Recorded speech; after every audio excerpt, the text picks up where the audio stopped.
कुछ दिन पहले हमने आपके सामने एक खबर रखी थी जो मुमकिन तौर पर सच साबित होती हुई नजर आ रही है। ईरान और पाकिस्तान एक दूसरे के लिए बड़ी आसानियां पैदा कर रहे हैं और सऊदी अरब और कतर के साथ डील खत्म होने के तज्जिए क्यों पेश किए जा रहे हैं और ईरान की तरफ से अमेरिका को बड़ा साफ और क्लियर जवाब दे दिया गया है। वो जवाब क्या है, इन तमाम तर चीज़ों के ऊपर आज के इस व्लॉग पर बात करेंगे। अस्सलाम वालेकुम। आज तारीख है 27 अप्रैल 2026 और मैं हूं रजा अब्बास। आपसे दरख्वास्त की वीडियो को लाइक और चैनल को सब्सक्राइब जरूर कीजिएगा। मैंने और आपने तकरीबन हम सभी पाकिस्तानियों ने मुतालिया पाकिस्तान के अंदर या एक दूसरे की ज़ुबान से ये तज्जिया और ये दलील ज़रूर सुनी होगी कि भाई देखिए, पाकिस्तान खित्ते के अंदर जिस जगह के ऊपर वाक़ है ये बड़ी इंपॉर्टेंस है, यानी कि जियो पॉलिटिकल इंपॉर्टेंस पाकिस्तान की बहुत ज़्यादा है और दुनिया के किसी भी कोने के अंदर कुछ भी हो जाए तो उसका जो असर है वो पाकिस्तान के ऊपर पड़ता है। तो हम में से अक्सर ये दो सवाल उठाया करते थे कि भाई अगर बुरा और मनफी असर पाकिस्तान पर पड़ता है तो मस्बत असर क्यों नहीं पड़ता। मिसाल के तौर पर अफगानिस्तान के अंदर जंग है तो पाकिस्तान के अंदर उसके असरात आ जाते हैं। मशरक़ वस्ता के अंदर अगर जंग है तो पाकिस्तान के ऊपर उसके असरात आ जाते हैं,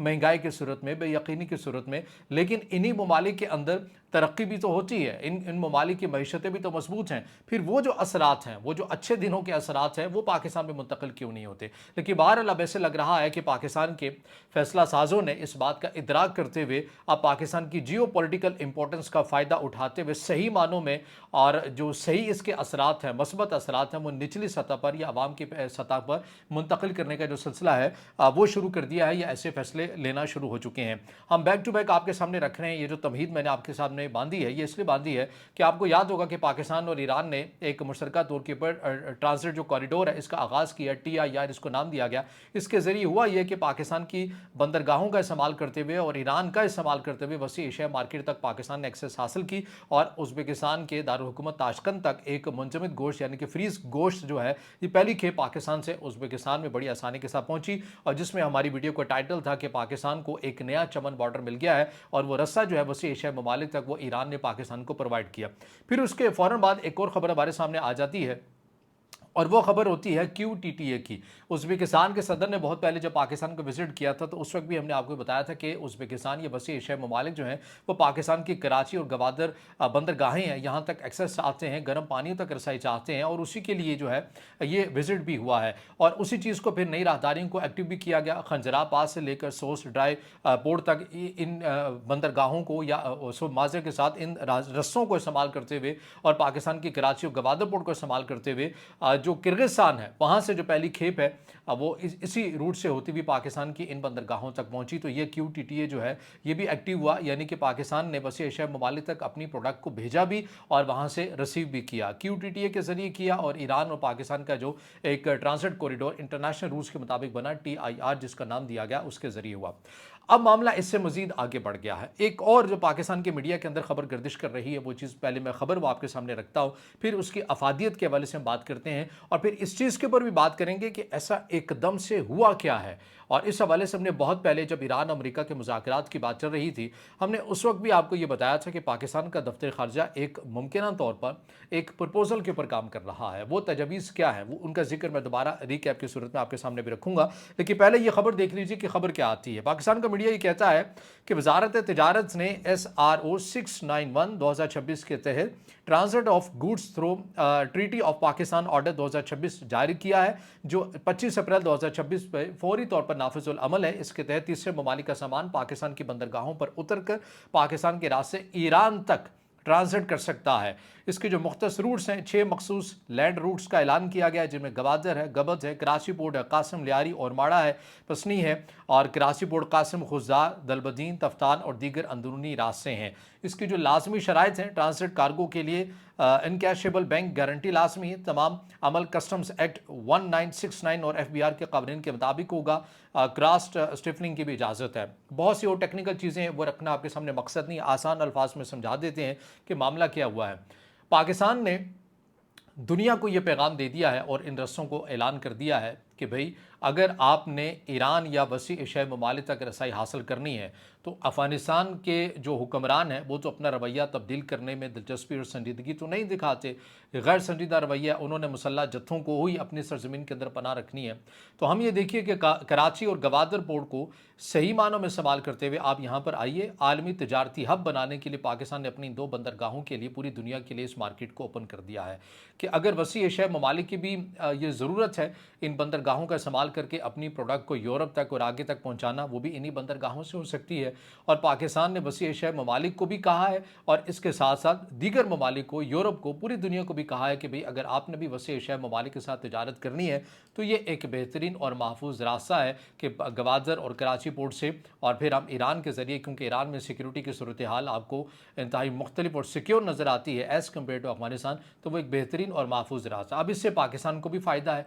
इससे ईरान को भी फ़ायदा। मैं इस नुक्ते के ऊपर आता हूँ कि क्यों वसी एशियाई ममालिक की तरफ दुनिया का रुख होने जा रहा है। अब इससे पाकिस्तान का ज़ाहिर है ये फ़ायदा है कि जब पाकिस्तान एक आलमी तिजारती हब बनेगा, अपनी बंदरगाहों को देगा, अपने रस्सों को देगा, अपने शाहराहों को देगा, तो जो लोकल इकॉनमी है वो फ़रोग़ पाएगी, रोज़गार के मौक़े पैदा होंगे, पाकिस्तान उनसे रेंट्स वसूल करेगा जिन जिन का यहाँ पर सामान आएगा। इसी तरह ईरान जो है वो भी गुजरने वाले कंटेनर से जो सामान है उनसे, वो उनके सरजमीन से गुजरेंगे, उनसे भी वो रेंट वसूल करेगा। तो ईरान और पाकिस्तान इस तरह से राहदारियाँ या रस्सा प्रोवाइड करके भी तिजारत जो है वो इसका आगाज़ वो कर चुके हैं। अब इस सवाल के ऊपर आ जाइए जो मैंने इब्तदा के अंदर भी कहा कि पाकिस्तान किस प्रपोजल के ऊपर काम कर रहा था। आपको याद है हमने बहुत पहले आपके सामने ये चीज़ रखी थी अपनी मालूमात की बुनियाद पर कि पाकिस्तान का जो दफ्तर ख़ारजा है वो इस बात के ऊपर काम कर रहा है कि अगर ईरान और अमेरिका के मुज़ाकरात कामयाब हो जाते हैं तो पाकिस्तान अमेरिका से बहुत कुछ हासिल भी करना चाहता है इन मुज़ाकरात के इवज़। ये अब ज़ाती मालूमात की बुनियाद पर कह रहा, मुमकिन है गलत हो, लेकिन चीज़ें जाती उसी तरफ ही आपको नज़र आ रही हैं। और इसके अंदर सबसे मेन ये था कि पाकिस्तान को इजाज़त दी जाए ईरान के साथ तिजारत करने के हवाले से, और सबसे भी बढ़कर ये कि पाकिस्तान को इजाज़त दी जाए कि वो गैस पाइपलाइन मनसूबा जो ईरान के साथ पाकिस्तान ने करना था, ईरान ने अपने हिस्से का काम करके रखा हुआ है लेकिन हम नहीं कर सके, ज़ाहिर है मजबूरियाँ हैं, इंटरनेशनल कम्युनिटी से हम कट ऑफ नहीं हो सकते, तो हम उन पाबंदियों की वजह से हम ईरान के साथ वो नहीं कर सके। लिहाजा ये जो चीज़ें हैं पाकिस्तान अमेरिका से ये तजवीज़ सामने रखेगा अगर ईरान और अमेरिका के मुज़ाकरात कामयाब हो जाते हैं, किसी फाइनल डील के ऊपर पहुंच जाते हैं, कि वो ईरान से जो गैस पाइपलाइन वाला प्रोजेक्ट है उसको हम शुरू कर सकें। अब उसी हवाले से बहुत सा काम जो है वो इन्हीं दिनों नई राहदारियों के हवाले से होता हुआ नज़र आ रहा है। ईरान को मुतबादिल रस्से के तौर पर इस्तेमाल भी किया जा रहा है। एक तो चीज़ें उसी तरफ जा रही हैं। अब आ जाइए कि दुनिया क्यों वसी एशियाई ममालिक की तरफ जाती हुई नज़र आ रही है। देखिए बड़ी बात सीधी सी है, ये तखमीना कुछ माहिरीन का है कि आने वाले 10 से 15 या 20 सालों के अंदर मशरक़ वस्ती की जो सूरत हाल है तेल और गैस के हवाले से, ज़खायर के हवाले से, वो वैसी नहीं रहेगी जैसे कि माजी में रहा करती थी। अब दुनिया को नए मुतबादिल तो चाहिए। अब वसी एशियाई ममालिक एक ऐसा ख़ित्ता है जहाँ पर दुनिया का रुझान कम रहा क्योंकि ये लैंड लॉक कंट्रीज़ हैं, यहाँ पर ना ही उस तरह किसी ने इन्वेस्टमेंट की है, क्योंकि यहाँ पर रस्सों का एक मामला हमेशा रहा करता था कि कैसे दुनिया के दूसरे कोने तक यहाँ की जो चीज़ है वहाँ तक पहुँचाई जा सके। इसीलिए ज़्यादातर ममालिक ने मशरक़ वस्ती के ऊपर ही ज़्यादा इन्हिसार किया एनर्जी सेक्टर के हवाले से। अब इस खित्ते के अंदर यानी कि सेंट्रल एशिया के अंदर तेल और गैस भी बड़ी तादाद के अंदर मौजूद हैं। जैसे कि मिसाल के तौर पर तुर्कमानिस्तान के अंदर देखें तो दुनिया के चौथे बड़े जो गैस के ज़खायर हैं वो तुर्कमानिस्तान के अंदर पाए जाते हैं, और तुर्कमानिस्तान के अंदर जो गैस डिपार्टमेंट के अंदर जो सबसे बड़ी इन्वेस्टमेंट है वो चाइना की। आपको पता है कि चाइना की जो क़यादत है वो तो बड़ी आपको दूर अंदेश नज़र आती है। उन्हें पता चल जाता है कि आने वाले सालों के अंदर या सदियों के अंदर किस खत्ते की अहमियत क्या हो सकती है, तो पहले ही वहाँ पर आहिस्ता आहिस्ता जो है वो अपने पंजे गाड़ना शुरू कर दें। तो तुर्कमानिस्तान के अंदर आप ये देखिए कि जो गैस डिपार्टमेंट है उसके अंदर सबसे ज़्यादा इन्वेस्टमेंट चाइना ने की हुई है, और तकरीबन 90% जो है तुर्कमानिस्तान अगर किसी को गैस बाहर देता है किसी और मुल्क को तो वो चाइना को देता है। पहले वो रशिया को दिया करता था, लेकिन इख्तलाफात के बाद अब जो है वो चीज़ें ज़्यादातर चाइना जो है वो लेता है। चाइना रशिया से भी लेता है, दीगर ममालिक से भी लेता है, लेकिन वो तुर्कमानिस्तान से भी सबसे ज़्यादा जो गैस है वो लेता है। अब इससे होता क्या है, ज़ाहिर है ये ममालिक आस पास हैं, यहाँ पर जो लागत है सामान भिजवाने की वो भी कम आती है, और पाकिस्तान भी मुमकिन तौर पर, और ऐसा करना भी चाहिए पाकिस्तान के फैसला साजों को, कि अगर आप ईरान के साथ पाबंदियों के हवाले से कोई उनके साथ तेल और गैस की तिजारत नहीं कर सकते, तो आज़रबाईजान ने जो आपको एक पेशकश करके रखी हुई है LNG की, आप आज़रबाईजान से ले सकते हैं। आपके आज़रबाईजान के साथ अच्छे ताल्लुकात हैं, वसी एशियाई ममालिक के साथ आपके अच्छे ताल्लुकात हैं। इस खित्ते के अंदर तेल और गैस बड़ी तादाद के अंदर मौजूद है जहाँ पर आप इनसे फ़ायदा उठा सकते हैं। और सऊदी अरब और कतर जो कि मशरक़ वस्ती की ख़राब सूरत हाल की वजह से हमें जो कमी का सामना करना पड़ जाता है, तो इस सूरत हाल से भी हम बच सकते हैं, क्योंकि ये बिल्कुल हमारे पास में भी हैं और हमारे पास ज़मीनी रस्सा भी है और समुद्री रस्सा भी है, दोनों रस्से हैं। हम बड़ी आसानी के साथ इनके साथ तिजारत कर सकते हैं, और अपनी जो एनर्जी सेक्टर की जो कमी पेशियाँ हैं जिसके अंदर हम ज़्यादातर मार खाते हैं, जिसके अंदर हमारी सनतें तबाह होती हैं, उसके अंदर हम काफ़ी हद तक फ़ायदा उठा सकते हैं। तो अगर आपने ईरान की तरफ फौरी नहीं जाना तो आपके पास मुतबादिल वसी एशियाई ममालिक हैं, और लग بھی ایسے رہا ہے کہ پاکستان آنے والے دنوں کے اندر وسیع ایشیائی ممالک کے ساتھ اپنی جو تجارت ہے اس کو زیادہ فعال کرے گا، اور یہی وہ بنیادی وجہ ہے کہ ان رستوں کو فعال کیا گیا۔ یہ پہلے کیوں نہیں ہو سکے؟ بہرحال یہ سوال اپنی جگہ پر موجود ہے، لیکن کچھ ماہرین کا یہ کہنا ہے کہ پہلے افغانستان کو یہ موقع دیا جا رہا تھا، افغانستان کو بائی پاس نہیں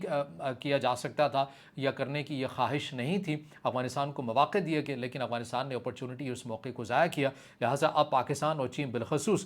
وسیع ایشیائی ممالک کے ساتھ کنیکٹ ہونے کے لیے کراچی اور گوادر پورٹ کو ایکٹیو بھی کر رہے ہیں، اور اس کے ساتھ ساتھ ایران کے متبادل زمینی رستے سے بھی کنیکٹ ہو رہے ہیں۔ تو یہ ایک سب سے بڑی اہم پیش رفت ہے جو ہو رہی ہے اس خطے کے اندر، جس پر ہماری مسلسل نظر ہے، اور ہم بیک ٹو بیک ان تمام چیزوں کو کور بھی کر رہے ہیں۔ اب آ جائیے ایران کی طرف سے کیا جواب دیا گیا، ایران امریکہ مذاکرات کے حوالے سے بھی کچھ بات کر لیتے ہیں۔ تو دیکھیے اس کے اندر آپ کو پتہ ہے کہ عباس عراقچی ایران کے وزیر خارجہ نے 24 گھنٹوں کے اندر 2 ملاقاتیں پاکستان کے فیلڈ مارشل سید عاصم منیر سے کی۔ اب اس کے اندر خبریں یہ آ رہی ہیں کہ ایران کی طرف سے یہ تجاویز اور یہ پیغامات بھجوائے گئے ہیں کہ بھئی پہلے مرحلے کے اندر کچھ چیزیں طے کر لیتے ہیں، پھر آنے والے دنوں کے اندر سٹیپ بائی سٹیپ ہم چلیں گے، ایک ساتھ سب کچھ نہیں ہو سکتا۔ اس میں کیا ہو سکتا ہے؟ پہلے کہ ایران کا جو نیول بلاکٹ ہے، جس سے ایران کی جو آئل کی سپلائی چین ہے وہ متاثر ہو رہی ہے، اس میں کوئی شک نہیں ہے کہ امریکہ نے دکھتی رگ ایران کی پکڑی ہے نیول بلاکٹ کر کے، اور جو چائنا اور ایران کے درمیان جو آئل سپلائی ہو رہا تھا اس کو کافی حد تک نقصان پہنچا ہے۔ ٹھیک ہے، ایک تو وہ چیز ہے نیول بلاکٹ ختم کیا جائے، اور اس کے بدلے میں ایران جو ہے وہ آپ نئے ہرمز والے معاملے کے اوپر آ جائے گا، اس کے ساتھ ساتھ ایران کے جو منجمد اثاثے ہیں ان کو بحال کیا جائے۔ ان چیزوں کے اوپر پہلے ابتدائی سطح کے اوپر کام کیا جائے تاکہ دونوں ممالک کا ایک دوسرے کے اوپر اعتماد بڑھے، پھر اس کے بعد آگے جو دیگر جو سٹیپس ہیں ان کے اوپر ہم بات کرنے کے لیے تیار ہوں گے، اور یورینیم والا معاملہ فی الحال ہم ڈسکس نہیں کریں گے، یہ ایران کی طرف سے کہا گیا۔ اب امریکہ کی طرف سے یہ ہے کہ نہیں، جو چیزیں ہوں گی ایک ساتھ سب ہوگا، آہستہ آہستہ نہیں ہوگا، سٹیپ بائی سٹیپ نہیں ہوگا، لیکن ابھی جو رکاوٹ آئی ہے ممکن ہے کہ پاکستان اب شاید یہ پیغام پہنچائے تو اس کے اندر کسی حد تک کنونس بھی کر سکے۔ اب دیکھنا یہ ہے کہ ایران کی طرف سے جو جواب دیا گیا ہے اب اس کو امریکہ کس طرح سے رسپونڈ کرتا ہے، اور اسی کے بعد صورتحال مزید واضح بھی ہوں گی۔ تو بہرحال یہ وہ اپڈیٹس ہیں، ان چیزیں جو آپ کے سامنے رکھی ہیں۔ اب اس سے جڑا آپ کا کوئی سوال ہو یا رائے ہو تو ضرور کمنٹ میں ظاہر خیال کیجیے گا، ویڈیو کو لائک کیجیے گا، دوستوں کے ساتھ شیئر کیجیے گا، اور اس چینل کو زیادہ سے زیادہ سبسکرائب بھی۔